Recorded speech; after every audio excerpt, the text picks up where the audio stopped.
Okay, let's get started and we'll have more people join in the next minute or two.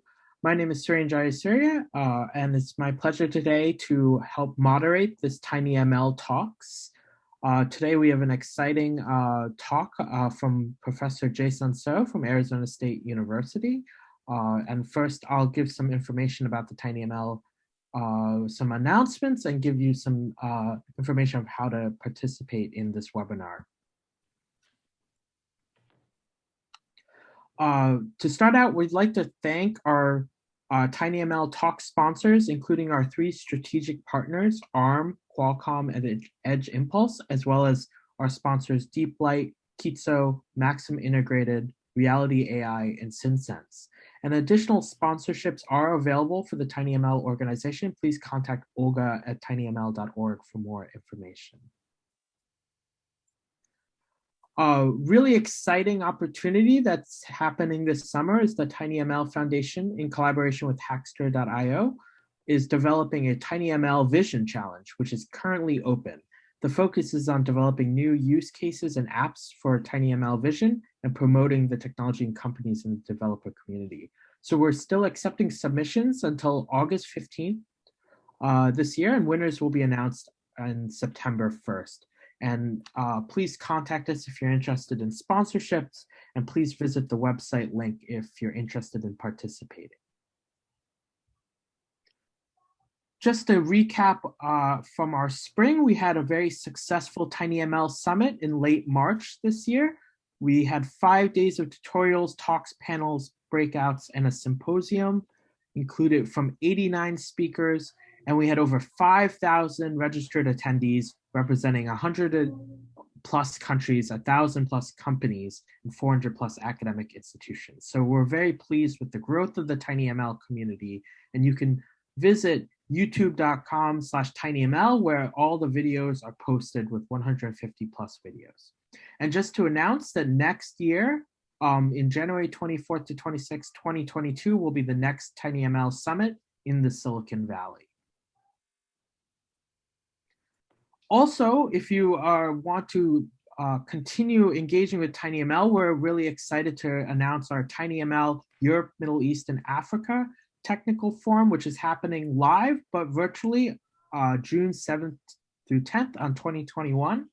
And there is an announcement that the student poster submission is still open. And so especially for any students who are listening, there are still student poster submission is still open, and sponsorships are still being accepted at sponsorships@tinyml.org. We have more tinyML talks slated. Tuesday, May 25th, Kartik Thakore is going to be talking about building tinyML applications using Rune. The webcast start time is 8 a.m. Pacific time, and please contact talks@tinyml.org if you're interested in presenting or talking about tinyML topics. So it's with my great pleasure to introduce Professor Jae-sun Seo. He's an associate professor in the School of Electrical, Computer, and Energy Engineering at Arizona State University. His research interests are in efficient hardware design for machine learning, neuromorphic algorithms, and integrated power management. He's received numerous awards, including the IBM Outstanding Technical Achievement Award in 2012, the NSF Career Award in 2017, and recently the Intel Outstanding Researcher Award in 2021. So we're really excited to have him here and have him present his talk today. Okay, so Ren, thank you very much for the kind introduction. And it's my pleasure to have an opportunity to present some of our recent research works on SRAM-based in-memory computing. So today I will talk about some of these SRAM in-memory computing work that we are specifically targeting for energy-efficient AI and machine learning inference. So as you all well know, deep learning and AI has been really transforming our lives and really changing how we interact with the world and their daily lives. To name a few kind of notable examples, Google and DeepMind came up with this AlphaGo several years ago, and they're having a series of new developments, including AlphaFold for DNA sequencing and other reinforcement learning for like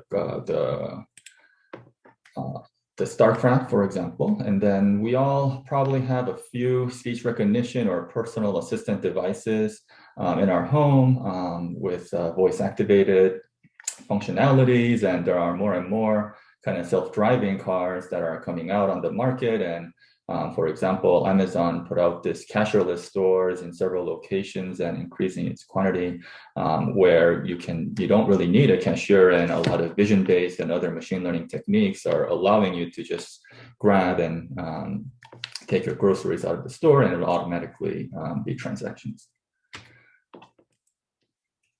And if we look at the well-known kind of ImageNet kind of benchmarks, and this is a proceeding of IEEE 2020 paper by several colleagues, which are listing here in this figure. The y-axis is the ImageNet top 1 accuracy, and then the x-axis here is the number of MAC multiply or accumulate operations in the order of billions. And then each kind of algorithm you can see has different circle sizes, which represent different number of parameters or total number of weights in each DNN. So you can see that the number of operations are in the order of several billion, and there's a number of works that are definitely pushing lower and lower, as you see here, and the number of parameters in each algorithm is still in the order of millions, several millions, as you see. And if you think about each parameter might have to be still 4-bit, 8-bit, then these are still megabyte type of memory. Although we're still, really pushing the boundary, all right? And you can see that more and more algorithms are going into this corner with high accuracy, kind of lower number of operations and lower number of parameters. However, if we think about where we're trying to map this, whether that's kind of some, embedded systems like self-driving cars or mobile and more wearable and these tinyML space, there are stringent power and area constraints, right? So naively trying to map all of these here might be possible, or even if so, it will require a long latency, and the real-time operation might be hampered. So how do we achieve some of these algorithms to be mapped onto the hardware in an energy and area efficient manner? So there are many enablers that many of the researchers and developers nowadays, as well as covered a lot in recent tinyML talks. But to name a few, algorithm hardware co-design, low precision, compression, and in-memory computing are presented and as some promising techniques. And in this talk, we're going to talk about some of these in-memory computing that are well targeted for low precision AI inference. So first, let's look into some of the typical all digital DNN accelerators. There are many, digital DNN accelerators. There are many startups. Arguably, a lot of them have this kind of common high-level architecture where the on-chip, there are not enough memory likely to store all of the weights. So there's some off-chip DRAM to store all of the weights, and then chunk by chunk or layer by layer, the weights are kind of conveyed to the SRAM global buffer. And then there's a dedicated compute unit like the processing engine or ALUs that typically perform MAC or non-MAC operations. And these can be configured in a 2D systolic array with some on-chip network on chip. Then they have some communication with the on-chip SRAM frequently, and then some in an infrequent manner with the off-chip DRAM as well.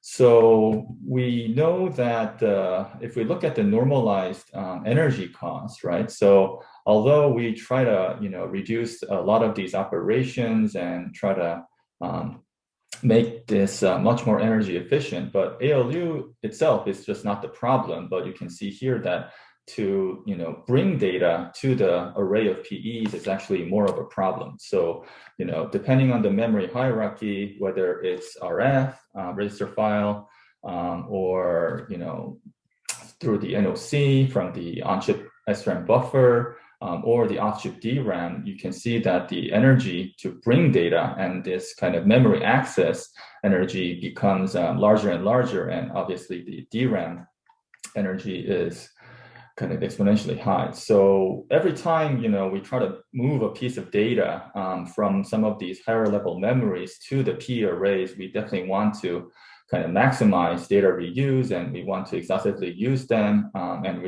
in whichever way, we want to reduce the memory access overall. So this famous paper that probably a lot of you know, Eyeriss from Vivian C's group at MIT in JSSC 2017 presented this so-called row stationary data flow, where they have a specific flow of, let's say, filter rows reused across the PEs horizontally, feature maps reused across the PEs diagonally, and then the partial sum accumulate across the PEs vertically. And they had about like 168 P arrays with some compression also to reduce the DRAM communication. And then they had a kind of broadcastable network on chip that communicates with the P array.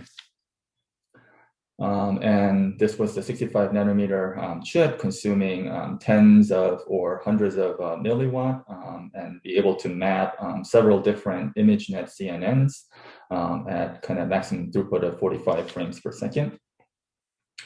And then more recently, I kind of selected another digital accelerator by NVIDIA called Multi-Chip Module Accelerator, or MCM.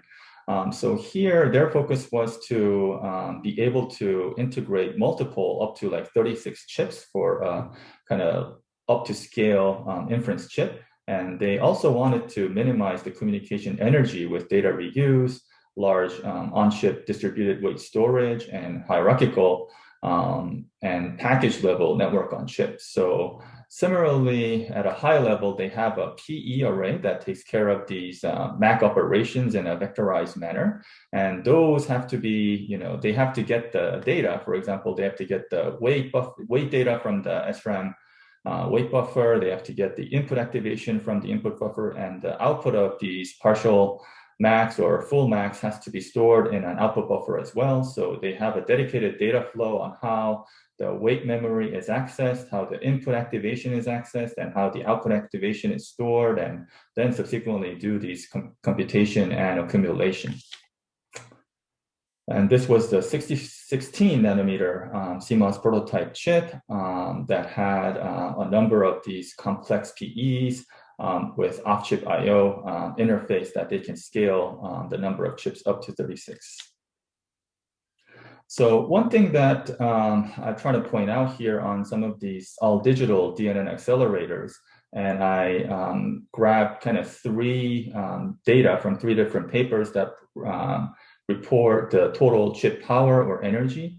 And one thing to kind of note here is that, let's say, in the Eyeriss chip, if we set aside this kind of clock network, then the other multiply and adder is less than 10%, while the scratch pad, which is the global SRAM buffer, and then all the other kind of NOC and memory access is actually consuming a lot of energy, a lot of power. And that's similar to this paper from KAIST from TVLSI 2020, where these activation banks and weight banks actually take a lot of power, as you see here. And in the MCM paper that I just showed you by NVIDIA also shows that the energy is kind of dominated by this kind of buffer and memory access, while about less than a third is consumed by the data path.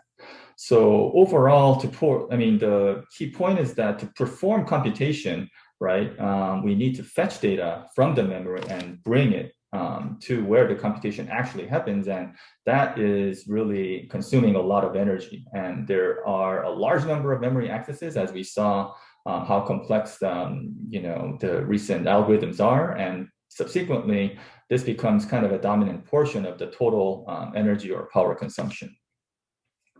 So to resolve these kind of bottlenecks, memory wall, and other problems of DNN accelerators, so-called in-memory computing has been proposed since several years ago. And if we try to compare this conventional all-digital implementation with the in-memory implementation, as we just saw in several notable works on the all-digital side, in the conventional way, we have a dedicated, memory, and there could be obviously some different memory hierarchies, as we saw register files, on-chip global buffer, and so on. I mean, no matter what, we have to first load them kind of row by row to a smaller buffer. And then that has to be conveyed through a network on chip to the dedicated compute engine or systolic P array. So, inherently, these memory and compute locations are separated, and this kind of communication between them still experiences limited bandwidth. In the in-memory computing paradigm, we're basically trying to turn on, instead of only doing row by row, we're trying to turn on multiple rows or even all rows of a subarray at the same time in one clock cycle.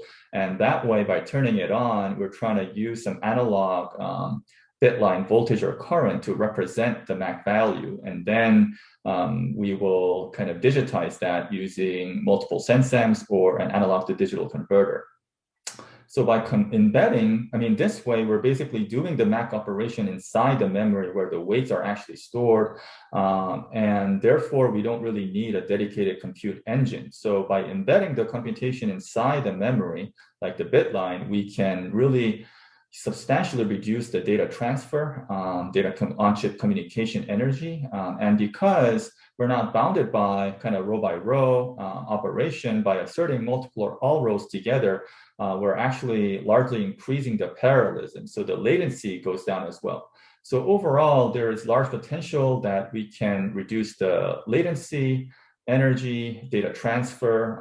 So overall system level energy efficiency could benefit kind of large improvement. But obviously there could be some sacrifices and some key challenges, which is the fact that obviously, digital has very high noise margin and less susceptible to some of these device process variations. But now, because we're readily doing these computations in the analog manner, this in-memory computing could be affected by these analog variability. And if we're especially talking about the AI inference target applications, then are we going to experience some of the accuracy degradation? So let's first go into some kind of categorizations of the analog in-memory computing. Besides our group, a number of different researchers and industry have looked into different ways to implement this in-memory computing. And there are, not only SRAM, but other kind of memory technologies such as emerging resistive or magnetic RAM or DRAM and flash. But we are focusing in this specific work on the SRAM primarily because some of these emerging memories are still not necessarily ready for large-scale manufacturing and has quite some endurance or reliability issues that need to be further resolved. While SRAM, has been studied for many, many decades. There are a lot of optimizations in whichever the latest CMOS technology is. There will be an SRAM, and we can try to modify one way or the other for this in-memory computing, which has some of its own challenges, but at least we can leverage a lot of the SRAM techniques that we have from the fabrication side. So again, let's try to categorize some of these analog in-memory techniques. So first, some of the earliest works from Naveen Verma's group at Princeton started with using the same kind of 6-transistor bit cell and then turning it on together. Obviously, if we're able to use kind of the off-the-shelf push rule 60-bit cell, we can leverage the high density. But by turning the same kind of access transistors on, it is really subject to read disturb. So as we turn on all of these, some of the bit cells might be overwritten with the incorrect value that we don't want to go through the right operation. So that's the trade-off, pros and cons.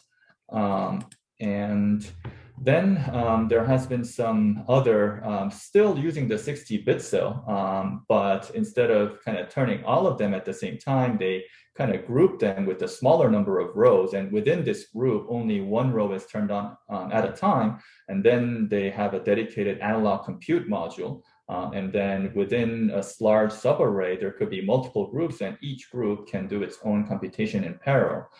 So the 60-bit cell can be used from the foundry, which is good, high density, but There's some additional analog compute, which could be relatively small overhead, but the other thing to consider is that, as I said, within each group, still only one row is turned on at a time, so the parallelism is less. And the other final category is changing the 60-bit cell by just adding a few transistors or a capacitor, for example, and then likely try to turn on all the rows or a good portion of the rows at the same time. So that way, these extra transistors are taking care of the parallel compute, and depending on the work, they will tie to the same read bit line, for example, and then the activations are applied as some read word lines, and the weights are stored in these 6T, and this activation multiplied by element-wise multiplication between the activation and weight are accumulated along the bit line. So the parallelism is the highest because all the rows can be turned on, shown in some of these works. Obviously, one downside is that the area overhead of these extra transistors are there per bit cell. So that's going to be shown in the overall array as well. And but this doesn't have some of these read disturb issues either. Okay, so that's a quick kind of categorization. And then for each of these work, I can try to also categorize them in different mechanisms, and two, namely mechanism, which is resistive in-memory computing and capacitive in-memory computing. So first, let's look into the resistive in-memory computing methodologies. So I kind of picked kind of two works, one from TSMC and one from our own work between ASU and Columbia University. So in the analog resistive SRAM-based IMC, we're basically, again, turning on multiple rows at the same time, and we still have to do this kind of MAC. The way we're doing it is using the transistors and on resistance of these transistors. So basically, here you can see that depending on the input and weight combination, in this work, only when both the input and weights are high, then it's going to drive, discharge the BL through these transistor stacks. And in this XNOR SRAM work, we're having these kind of extra two inverters per bit cell. And then depending on, again, the input and weight combination, we're either pulling up RBL or pulling down RBL through the NMOS and PMOS.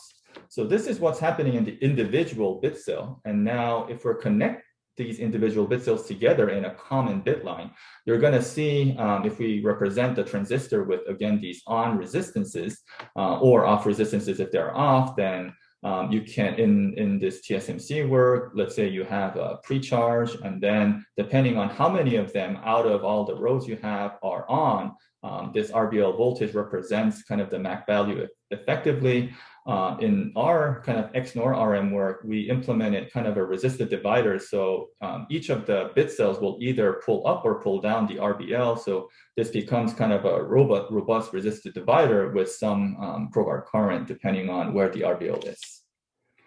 So once we turn on all the n rows in a subarray, then we can look at the transfer function between, what the MAC value is and then what the analog RBL voltage is going to be.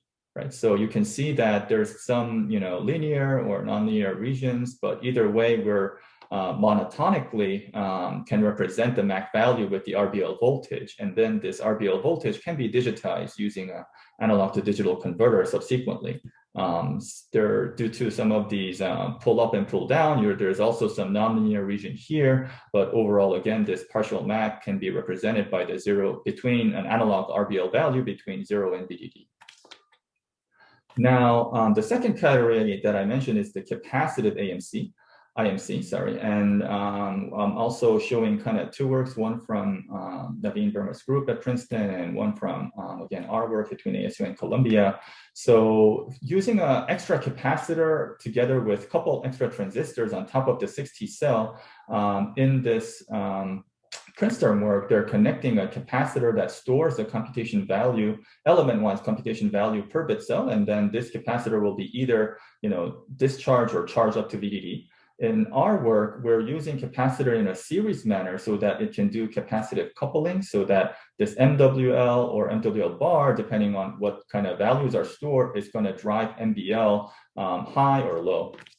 And when we connect the RBL together, then in this Princeton work, they're going to all the different capacitor, whether it's 0 or 1, is going to be charge shared, and that's going to result in some analog voltage that represents the MAC value. In the capacitive coupling work by our group, we're similar to the resistive divider in this way. We're going to have a capacitive divider. So some of the rows we're going to have capacitor eventually form between MBL and VDD. The other rows will have between MBL and VSS, and eventually MBL in an analog voltage will represent the MAC. So again, when we look at the kind of transfer curve, because these are capacitive operations and don't really involve some of these nonlinear transistors, you can see that for both of these work, the transfer curve between the analog voltage or the subsequent values compared to the MAC values or pre-activation values are pretty linear, as you can see. And there could be some kind of charge loss to the wire parasitics, but overall, we're showing a very linear kind of behavior, which is obviously going to be good, and you don't need to really take care of some of the nonlinear characteristics. So one thing to point out is that because we have these analog RBLs, whether that is in a voltage or current, and we have to kind of digitize that to communicate with the rest of the neural network computation. So as we turn on more rows, we definitely need an ADC, which is very different from having just a single sensam in conventional SRAM that works row by row. So the reason why is kind of just illustrated here. If we have kind of a 9-input kind of binarized dot product, and if we say that after all the computation, we're just comparing whether it's larger or less than 0, and depending on, I mean, that will be the final activation. But if we, consider, dividing that into a subarray and just have 3 input, and if we prematurely kind of threshold it at the same 0, then that will not necessarily give you the correct result. So because of that, each of these partial sums, right, from the large kind of input dot product we have in convolution or fully connected layers, each of these partial sums cannot be just binarized, and this has to be at least some multi-bit precision, and that's why we need either like a flash ADC or typically SAR ADC has been used in the literature.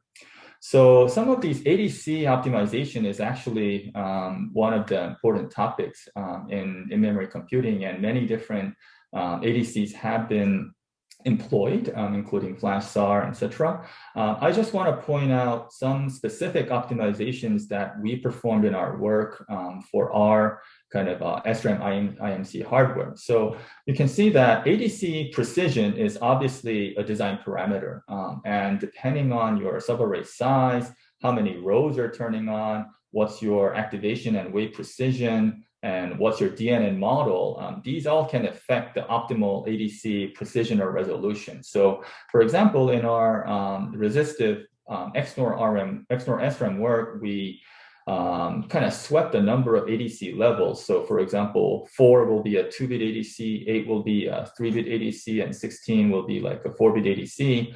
And obviously we're trying to use small as levels as possible. And in this work, we use flash ADC, so we don't have to be bounded by power of 2 kind of ADC levels, and that's why we're kind of fine-grained sweeping it here. So for the CFAR10 networks that we kind of benchmarked here, and we were looking at binary or ternary activations, and the dotted line are the baseline. You can see that as we go to like 11 levels or so, we're pretty being close to the baseline kind of software accuracy. So after we reach a point where it kind of starts to saturate, we selected that as a design point.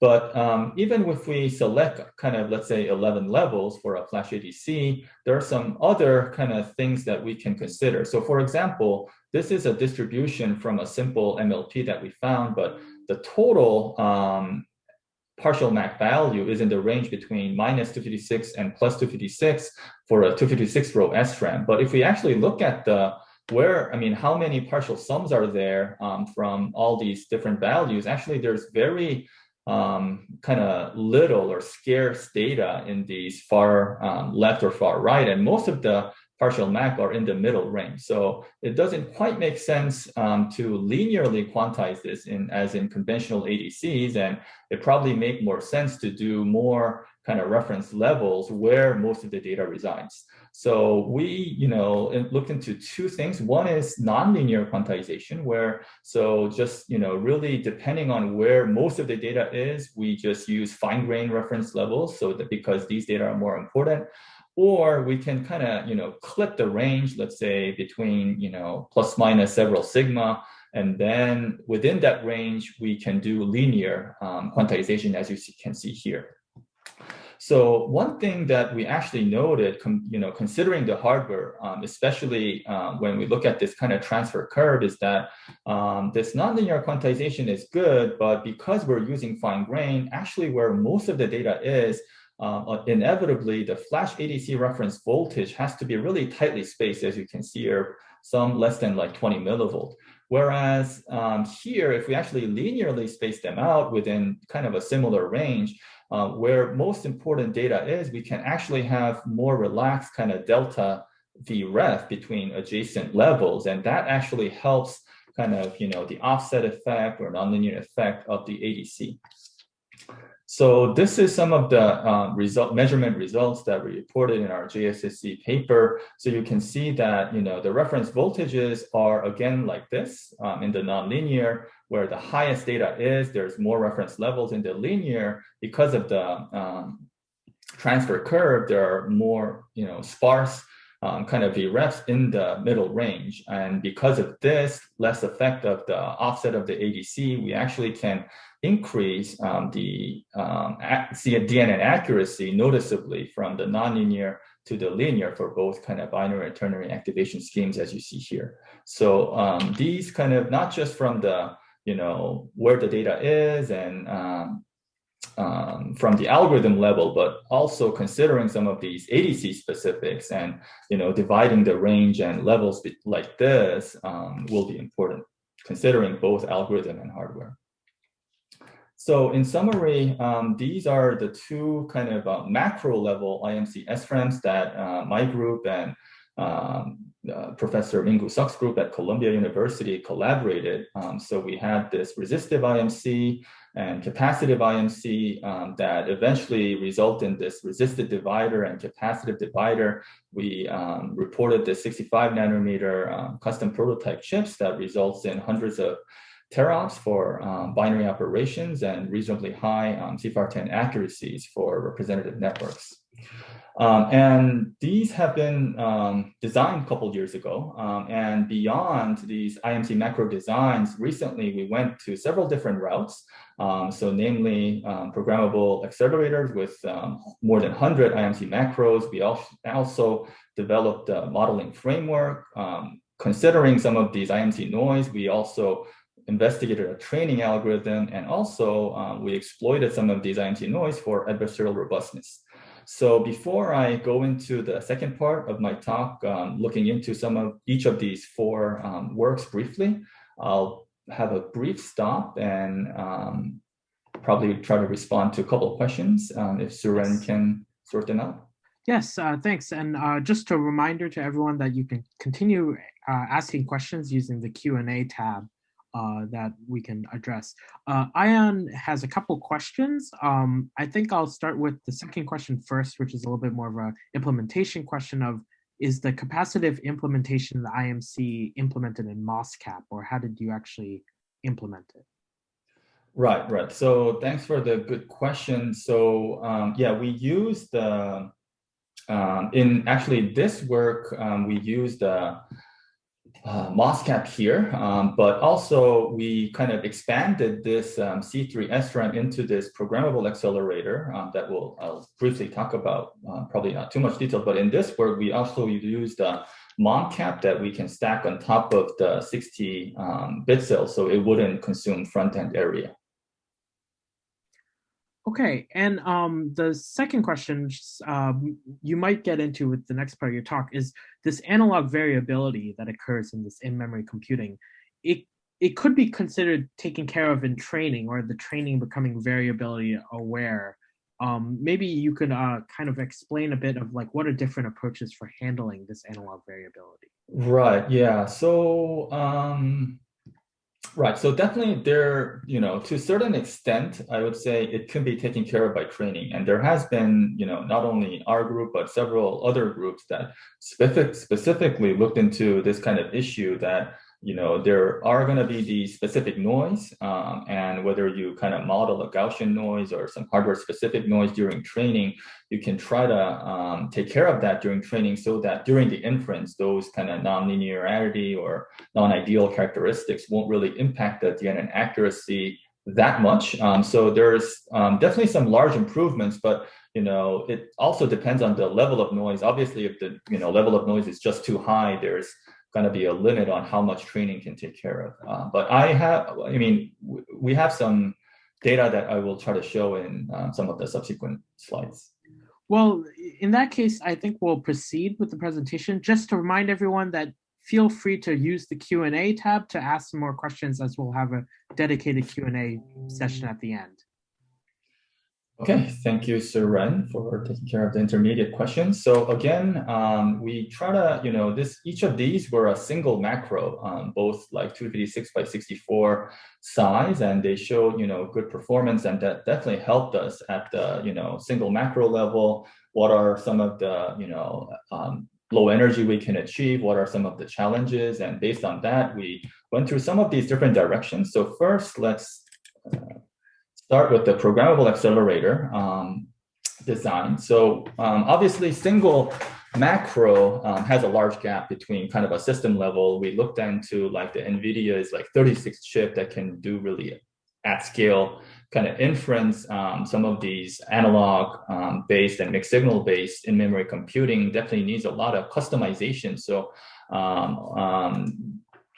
directly using some of the EDA tools is not possible. There still needs a lot of custom design and kind of connected together. But in this work that will be presented in 2021 Symposium on Villa-sized Circuits, we presented the so-called PIMCA, standing for Programmable In-Memory Computing Accelerator. And I won't talk about too much details, and in just next month we will present this in the Symposium Villa-sized Conference. But overall, we integrated 108 SRAM macros, and we divided in this kind of large PE core, where each of these core has 18 capacitive IMC macros, similar to but slightly different than the C3 SRAM design that I previously presented. And we have kind of on-chip network that connects these and have a global controller, SIMD engine to take care of non-MAC operations, and some separate activation and instruction memory. One thing that we really, worked hard on the fact is that to make this kind of programmable, and for that we came up with some of these new instructions that are dedicated for these in-memory computing operations, including some of these regular instructions and some of these loop instructions, because some of these, convolution operations are very iterative, so that we can try to reduce the number of instructions too. So with these, we, put together this kind of large scale, kind of 6 by 3.5 design in 28 nanometer that can be programmed with some of these custom instructions that we put together, and more details will be presented again in June at Symposium of Villa-sized. And then secondly, we worked on this IMC modeling framework to optimize the IMC design parameters. So one thing to note is that there are actually a number of different parameters that we need to decide for in-memory computing. So namely, those are, let's say, the array size, for example, what kind of array size we're going to have. And within the array size, are we going to try to turn on all rows at the same time? Or are we going to try to turn on a portion of that, half of that, a quarter of that, only 10 rows, for example? How many rows are we going to turn on? And depending on that, the ADC resolution can be different, right? So this is another kind of key design parameter. And we also looked at, in the ADC slide, I showed like most of the data is kind of confined in a middle range. So where are we going to use kind of the quantization for the partial sum is another kind of design parameters. And obviously, there are some hardware-specific noise and variation. For example, there could be some bitcell mismatch in the resistive IMCs. For example, each of the transistor on resistance can vary, right? Each column and row can vary, depending on the macro can vary. And ADC obviously also has some noise or offset that we need to take care of, right? So there are these hardware noise and variability that we need to take care of, and different, process technologies and different design might have different degree of noise and degree of offset. And depending on how much noise is there and how much we can minimize that, for example, with some compensation techniques, then some of these core parameters will also change. So it's kind of a, iterative complex process. So we try to come up with modeling and optimization framework that we can, put all these together. And then if the user defines some of the key constraints, what's the subarray size, how many rows trying to turn on, then we're trying to come up with, okay, the optimal ADC resolution is this, and the quantization, range should be this, for example. So, this is kind of the flow that we put together, and this kind of modeling framework that has been designed in Python has been open sourced, and that link I will try to share in the slides that I upload later in the tinyML website, but also is available at our date 2021 paper. So basically, we go through kind of the mapping of the weights and input activations, and then kind of split them so that they will be mapped onto the specific array size. And then we inject some of these noise for evaluation and quantization, and then look at kind of the distributions. And once we put together all of these partial sums together, we can evaluate the network level accuracy, and we evaluated both CFAR10 and ImageNet. So you can see that the x-axis here in one experiment is the quantization range. And then you can see that if we use like a 5-bit ADC for a 2-bit resonate 18, and depending on what kind of noise we have from the bit cell and the ADC offset, the achievable accuracy will, obviously be impacted differently. So again, if there's just too much noise, then we're gonna inevitably kind of suffer some of the accuracy loss. But within some of the noise levels, then depending on what the quantization range is, the accuracy will be also different, right? So this is kind of one experiment in this design space exploration, and overall these core parameters can be kind of explored and optimally selected in our kind of modeling framework. And because we have the macro level prototype chip results, we can compare the software baseline with the C3 SRAM chip, for example, and then what our proposed model accuracy is. And there's certainly some room for improvement. I think our modeling is a little optimistic, but and this depends on which network it is too, right? But we're getting reasonably close data, which can definitely serve as some of the first-hand design parameter selection. And then thirdly, there was a question, but we have worked on some of these IMC noise-aware training algorithms, so that some of these hardware-specific noise or non-ideal characteristics could be taken care of during training, so that the DNN inference accuracy could be improved. So in this specific work that is under review for IEEE journal at the moment, as I said, there are several works that try to do some of these noise injection during training, but most of them, when we looked at it, use kind of Gaussian based noise during the noise training injection. And although some of like the sigma of the Gaussian is specific to the hardware, but the Gaussian noise itself is not necessarily exactly the noise that is happening in the hardware. So one thing that is critically different in our work is that, let's say this is the transfer curve of the XNOR SRAM prototype chip, and we again have in the middle range, we have some data. You can see these blurry edges because due to the process variation and non-ideal noise, the same MAC result can result in a couple different ADC output, for example, with some different probability. And this specific MAC dependent ADC output are injected during the training process in our proposed algorithm. So basically, the macro level, array level noise that includes both the bitcell level noise and the ADC noise are integrated together during the training process, so that on the same partial sum for each of the masks, we're going to inject different noise, right? So that's what's happening in the training process for our proposed network. And then during the inference process, obviously, some of these MAC-dependent noise will be kind of taken care of, and obviously want to achieve higher accuracy.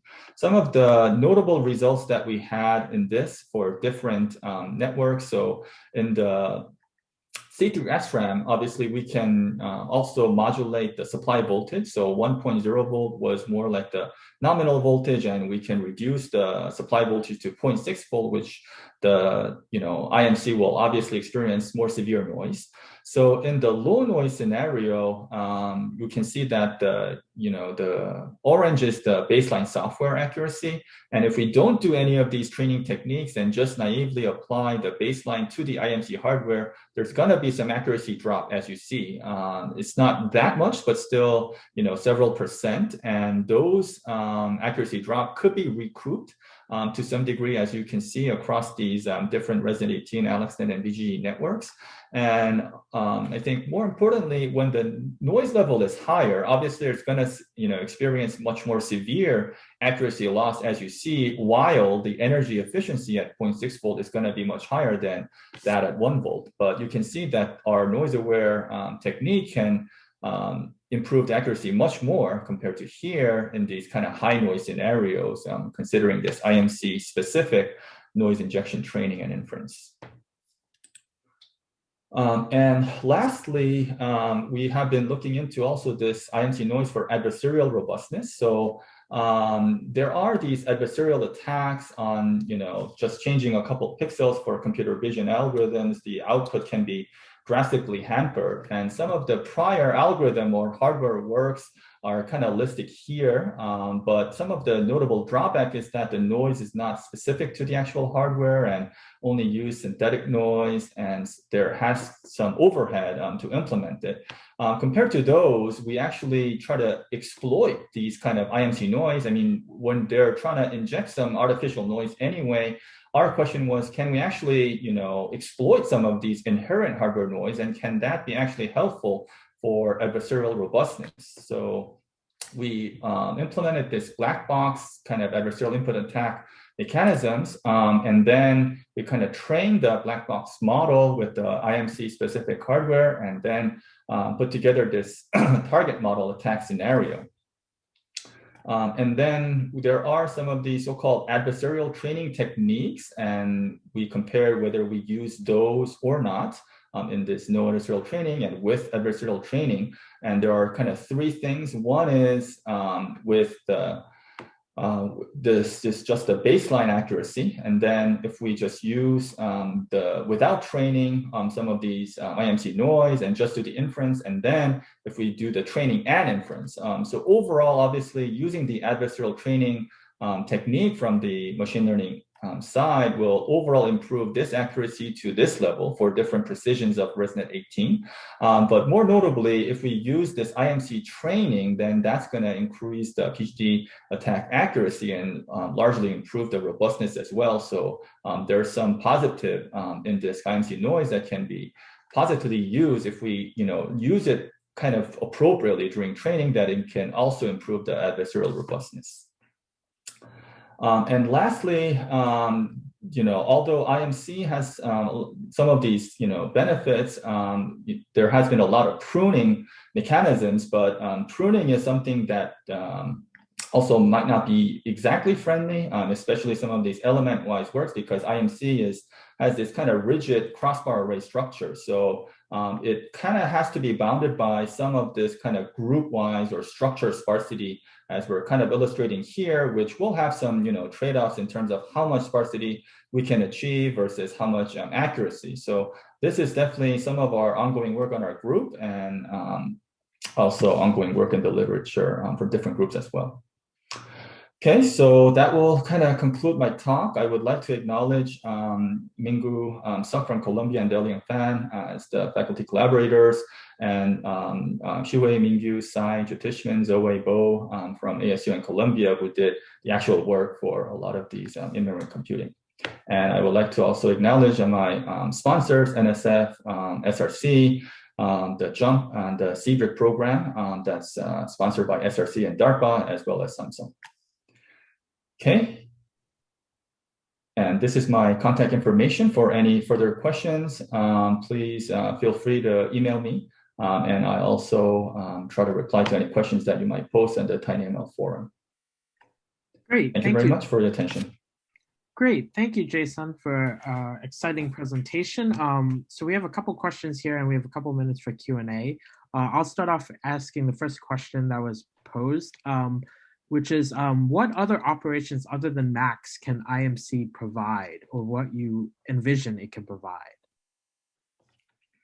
Yeah, so currently, you know, the works that we did are pretty much only mapping the multiply and accumulate operations to the IMC.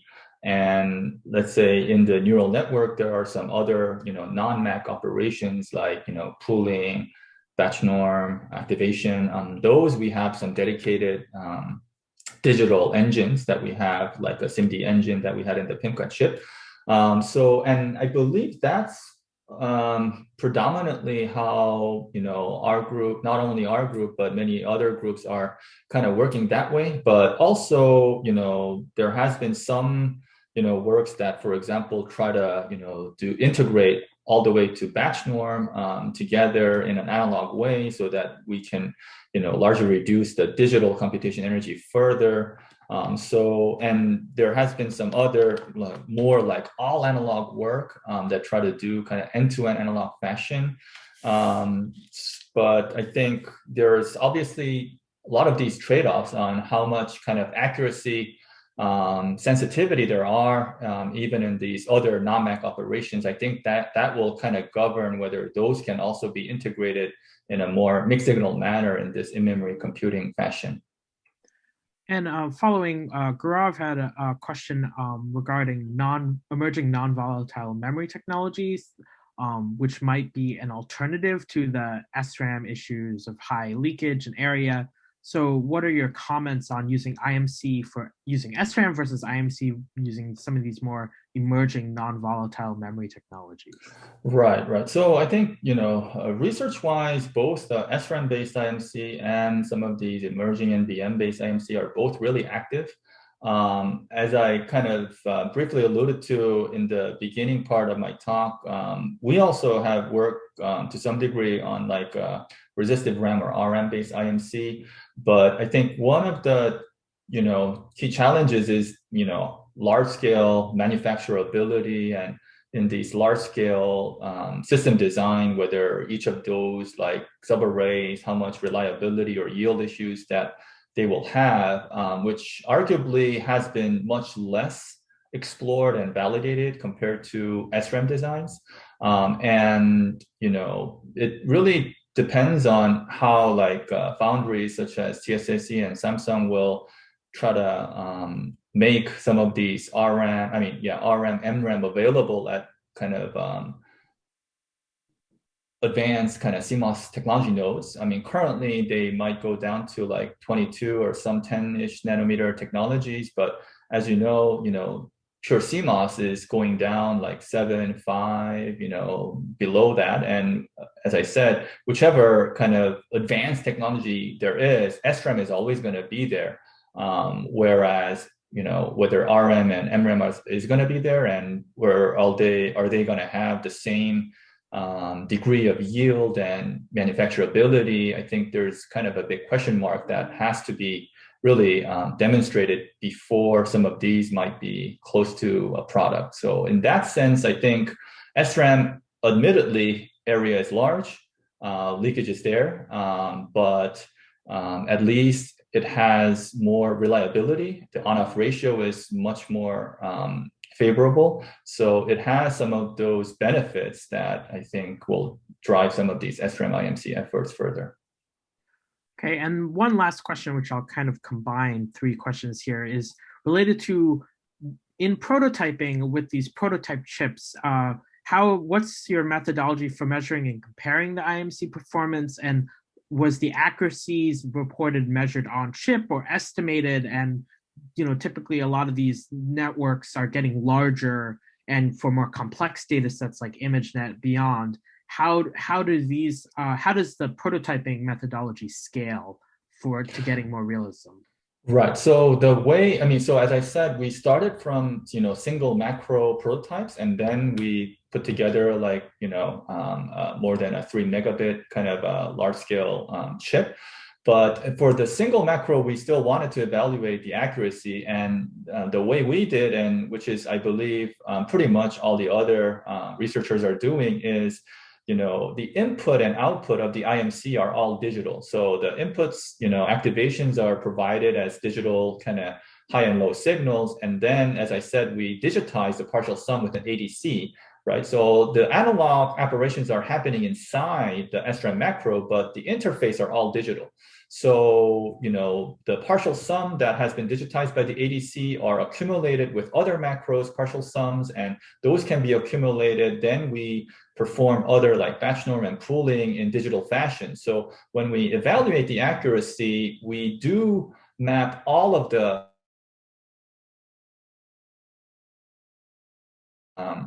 macro, and we use some of these measurement results, and if it's too large, then we use some statistical measurement results depending on the MAC result. But at the end, we just divide the whole network into kind of array level computations, and then within the array level, we use the analog measurements from the prototype chip, but outside of the array, we just combine it together in a digital manner, which is not going to affect the accuracy. So the accuracy effect is going to be still, accuracy will be reflected by the analog operations happening inside the memory, but everything else, when we characterize accuracy, is performed in digital, which is not going to affect the accuracy. So that's how we actually do it. But in, for example, the PIMCA chip, like the models that can fit in with, still it's not very large, but still the model that can fit in less than 3.4 like megabit of weight, then we actually try to, put all the weights of the, relatively small network, and then we can do the on-chip kind of accuracy measurement as well, for example. Great. Well, we're out of time here, so I think I'm going to end the Q&A session. Feel free to keep writing Q&A questions either here or at the tinyML forum page, which will be open starting tomorrow, this presentation, and they will be answered asynchronously. So just to continue on with some final announcements. Again, we want to thank our sponsors, including ARM, the Software Hardware Foundation for tinyML, Qualcomm AI Research, DeepLight for making efficient AI faster, smaller, and power efficient,